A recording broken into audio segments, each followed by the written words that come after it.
আসসালামু আলাইকুম।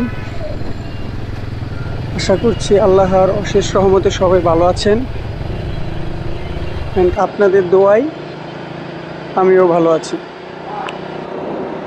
আপনাদের মাঝে আবার একটি নতুন ভিডিও নিয়ে হাজির হয়েছি। আমি এখন বর্তমান অবস্থান করছি ক্যান্টনমেন্টের ভিতরে। আপনারা যদি ডান পাশে লক্ষ্য করেন, দেখেন এখানে লাইট আছে, এখানে কিন্তু রেড বাতি জ্বলা ছিল। তখন আমরা সবাই দাঁড়িয়েছিলাম, যেইনি সবুজ বাতি হয়েছে আমরা কিন্তু চলতে শুরু করলাম। আমাদের সামনে কিন্তু কোনো ট্রাফিক পুলিশ বা কোনো সার্জেন্ট ছিল না।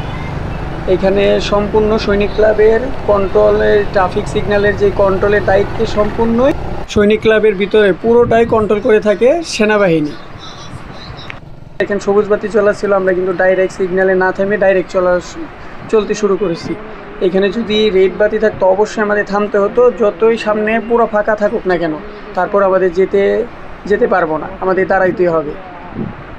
আর ক্যান্টনমেন্টের ভিতরে যে আইন কানুন আছে সেই অনুযায়ী আপনার চলতে হবে। লেন থেকে অন্য লেনে গেলেও আপনার ইন্ডিকেটরের মাধ্যমে যেতে হবে। ধন্যবাদ।